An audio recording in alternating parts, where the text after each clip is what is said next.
Gbagbo, comme Allende dans le palais de la Moneda au Chili en 1973, encerclé par les valets de l'impérialisme français, est resté.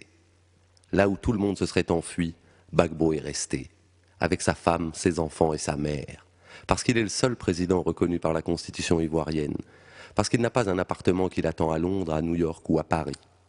Et pourquoi risquer l'arrestation s'il avait des milliards dans les banques suisses? Il est resté pour vivre jusqu'au bout la tragédie du roi Christophe, et pour qu'enfin le masque tombe et que l'on découvre Ouattara, l'homme qui arrive au pouvoir dans un char français, le président de l'ONU, celui qui, comme sa femme, est un étranger à la solde des puissances de l'extérieur. Car qui d'autre qu'un étranger, plutôt que de procéder au recompte des voix que Gbagbo appelait de tous ses vœux, aurait fait appel à une armée de mercenaires pour tirer sur son peuple?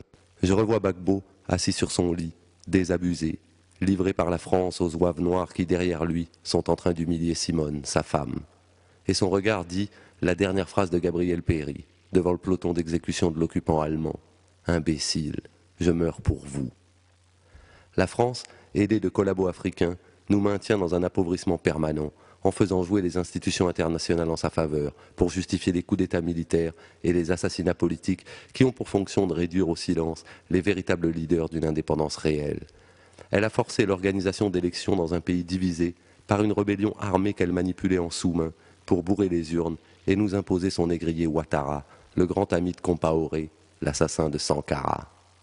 L'ennemi est en face. Hier, c'était un chasseur d'hommes avec son chien, son filet, sa muselière. Aujourd'hui, il est noir comme vous. Il porte un costume, mais il est toujours à la solde de la France.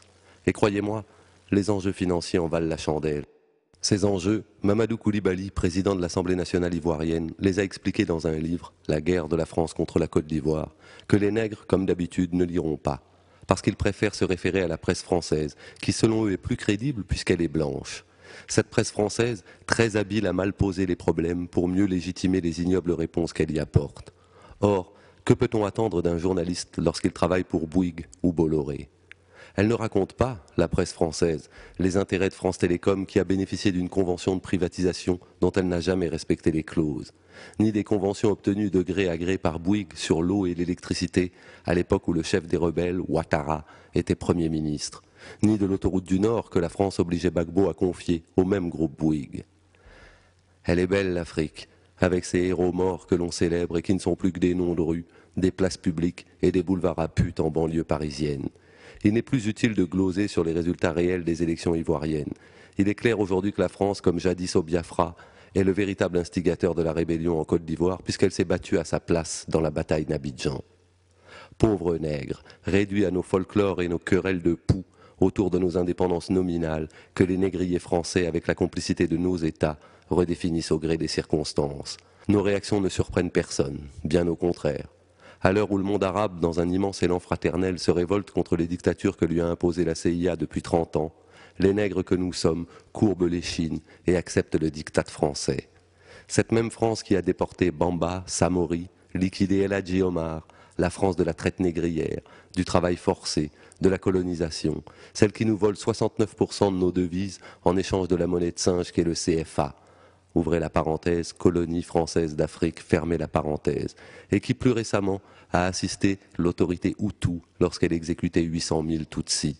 La France qui bourne les urnes au Gabon et au Togo, celle qui chasse les sous-bas du pouvoir pour s'emparer du pétrole congolais, cette même France qui humilie vos frères et sœurs tous les jours dans toutes les préfectures de France et de Navarre, vous demande de croire aux canulars montés de toutes pièces par la diplomatie française et les flics de la presse, et en bon nègre, vous courbez l'échine. L'armée française n'est rien, elle a perdu toutes les guerres depuis Sedan et elle ne gagne que contre les nègres. Vous pourrez désormais regarder vos enfants et en toute confiance leur promettre un avenir pire que le vôtre. Nous n'avons été que les larbins de la France, ils en seront les esclaves.